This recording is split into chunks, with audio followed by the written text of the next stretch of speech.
నమస్తే welcome to I dream నేను మహేశ్వరి మనతో పాటు ఉన్నారు అపోలో హాస్పిటల్ నుంచి ప్రముఖ న్యూరాలజిస్ట్ డాక్టర్ శ్రీరామ్ గారు వారితో మాట్లాడతాం ఫిట్స్ అన్నది చిన్న పిల్లల నుంచి పెద్దవాళ్ళ వరకు చాలా మందికి వస్తున్న సమస్య సో ఈ ఫిట్స్ ని మనం ఎలా చూడాలి ఈ ఫిట్స్ రాకుండా ఎలాంటి జాగ్రత్తలు తీసుకోవాలి అన్న దాని గురించి ఈ రోజు మనం మాట్లాడుకుందాం శ్రీరామ్ గారు అయితే ఈ ఫిట్స్ లో ఎన్ని రకాలు ఉంటాయి ఓకే సో ఫస్ట్ ఫిట్స్ అనేది ఎందుకు వస్తుంది అంటే మన మెదడులో ఉన్న నరాలు ఏవైతే ఉంటాయో ఆ నరాలు ఒకదాని నుంచి ఇంకోటికి కరెంటు ద్వారా ఎలక్ట్రికల్ సిగ్నల్స్ ద్వారా కమ్యూనికేట్ చేసుకుంటాయండి ఇట్ ఈస్ నార్మల్ ప్రతి మనిషి జరుగుతాయి అయితే పరిమితి కంటే ఎక్కువగా అదుపు తప్పి అన్కంట్రోల్డ్గా ఒకేసారి ఎక్కువ డిశ్చార్జ్ ఎప్పుడైతే కరెంట్ డిశ్చార్జ్ ఎప్పుడైతే జనరేట్ అవుతుందో అప్పుడు దాన్ని ఫిట్స్ అంటాం ఈ ఫిట్స్ బేసికల్గా మెదడులో ఒక చిన్న భాగం నుంచి వస్తున్నాయి అనుకోండి దాన్ని ఫోకల్ సీజర్స్ అంటాం ఆర్ ఫోకల్ ఫిట్స్ అంటే ఎలా అంటే వాళ్ళకి శరీరంలో కూడా ఒకే భాగంలో లక్షణాలు కనిపిస్తాయి అంటే ఒక చెయ్యిలో ఫిట్స్ రావడం ఒత్తి ముఖం మాత్రమే ఫిట్స్ రావడం కాళ్ళు మాత్రమే ఫిట్స్ రావడం అది ఫోకల్ సీజర్స్ అండి అదే మెదడు మొత్తం నుంచి ఓకే డిశ్చార్జ్ వస్తుంది అనిపిస్తే దాన్ని జనరలైజ్ సీజర్స్ అంటాం సాధారణంగా మనం చూసేవి అందరూ ఫిట్స్ అంటే గుర్తొచ్చేది అదనమాట అన్ని చేతులు కాళ్ళు వంకర అయిపోయి మూతి వంకర కళ్ళు తేలేసి నోట్లోంచి నొరగ రావడము కొట్టుకోవడం అది జనరలైజ్డ్ సీజర్స్ అండి సో మనకి ఈ ఫిట్స్ ఉందని అంటే సిమ్టమ్స్ ఏమైనా ఉంటాయా అంటే అది బయట పడినప్పుడే మనకు తెలుస్తుందా ముందుగానే మనం ఏమన్నా తెలుసుకోవచ్చా యూజువల్గా ఫిట్స్ అనేవి మనకి బయట పడినప్పుడే తెలుస్తుందండి కానీ అంటే ఫిట్స్ యొక్క మోస్ట్ ఇంపార్టెంట్ థింగ్ ఏంటి అంటే మనము దాని కింద ఎందువల్ల వచ్చింది అనేది కారణాలు అనేకం అవి చూసి దాన్ని బట్టి ట్రీట్మెంట్ ఉంటుంది మీరు మొదటి ఇందాక అడిగినప్పుడు ప్రతి వయసులో ఫిట్స్ వస్తుంది అన్నారు అవును కరెక్ట్ కానీ చిన్నపిల్లల్లో వచ్చే కారణాలు వేరు పెద్దవాళ్ళలో వచ్చే కారణాలు వేరు చిన్నపిల్లల్లో సాధారణంగా మనం చూసేది ఏంటి అంటే జ్వరం వచ్చినప్పుడు ఫిట్స్ వచ్చాయి అంటారు 6 నెలల నుంచి 6 ఏళ్ళ వయసు మధ్యలో పిల్లలు ఇది ఫిబ్రైల్ సీజర్స్ అంటాము దీంట్లో ఏంటంటే ఇవి పెద్ద డేంజరస్ ఫిట్స్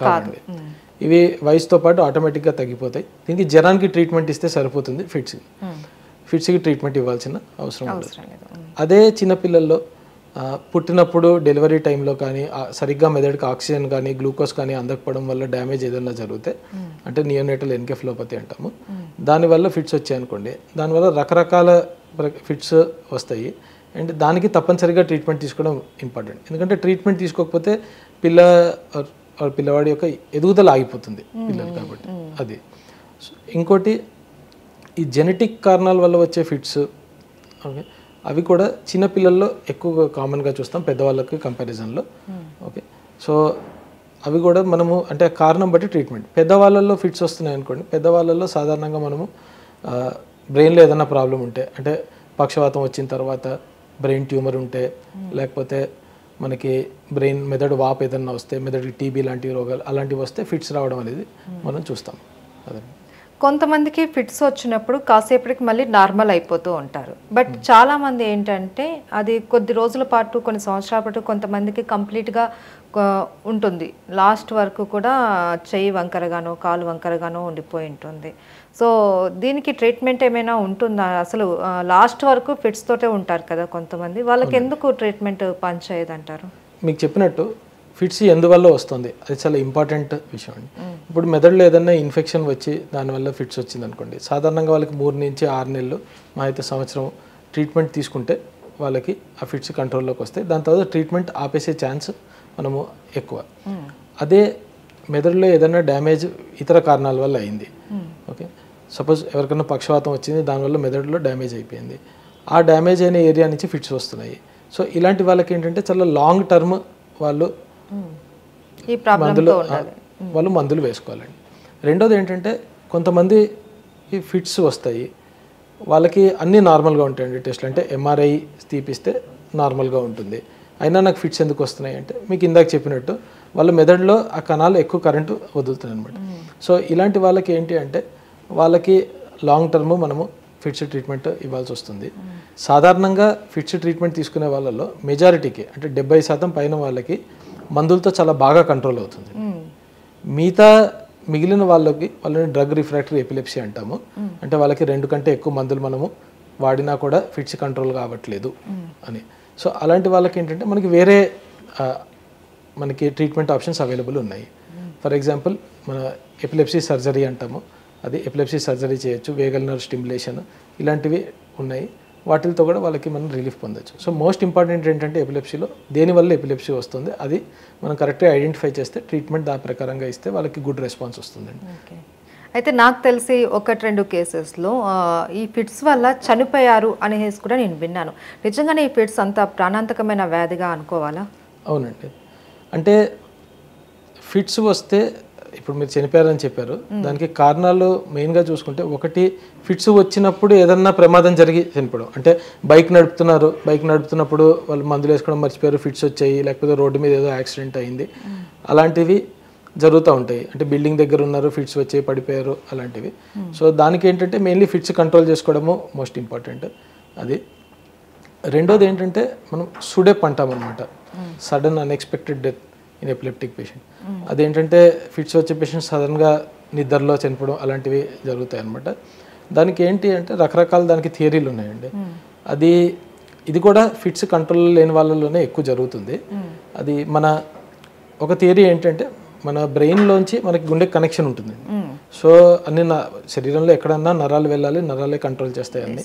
అది సో ఫిట్స్ వచ్చినప్పుడు ఒక రకమైన సిగ్నల్ గుండెను ఆపేస్తుంది. అది అలాంటివి జరిగితే వాళ్ళు అకస్మాత్తుగా చనిపోవడం అని.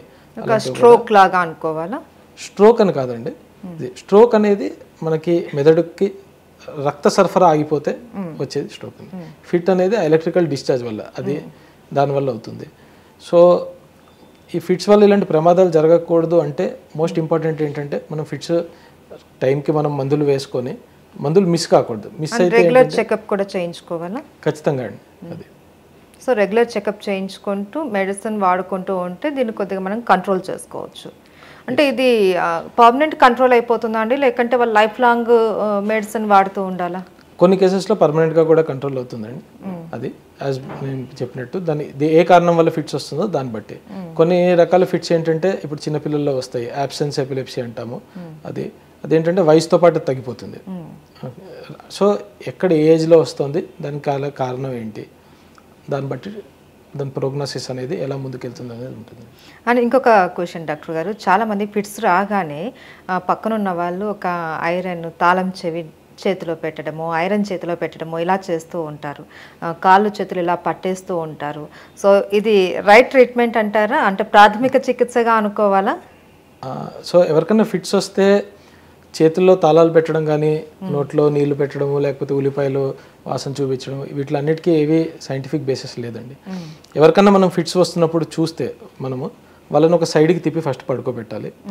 వాళ్ళు సాధారణంగా కాళ్ళు చేతులు కొట్టుకుంటూ ఉంటారు. సో వాళ్ళని మనం రెస్ట్రిక్ట్ చేయడానికి ట్రై చేయకూడదు, వాళ్ళ చుట్టుపక్కల పరిసరాల్లో ఏమైనా డేంజరస్ ఆబ్జెక్ట్ ఉంటే, షార్ప్ ఆబ్జెక్ట్ కానీ మంట దగ్గర లేకపోతే ఒక ఎడ్జ్ దగ్గర ఉంటే వాళ్ళని అక్కడి నుంచి తీసి పక్కన పెట్టాలి. లేకపోతే ఆ ఏరియాని మనం క్లియర్ చేయాలి, అంతే తప్ప వాళ్ళని రెస్ట్రిక్ట్ చేయడానికి ట్రై చేయకూడదు.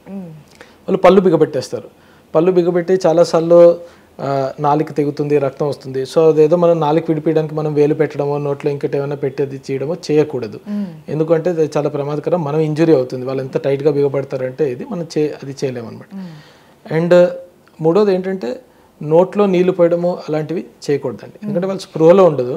సో వాళ్ళకి అది గొంతులోంచి మన పొట్టల్లోకి వెళ్తుందా లేకపోతే ఊపిరితిత్తుల్లోకి వెళ్తుందా వాళ్ళు గ్రహించలేరు. సో అది ఊపిరితిత్తుల్లోకి వెళ్ళిపోయి వాళ్ళకి నెమ్ము చేయడం అలాంటి ప్రాబ్లమ్స్ వస్తాయి. సో వాళ్ళు స్పృహలోకి వచ్చేదాకా నీళ్లు తాగిపించడాలు అలాంటివి చేయకూడదు.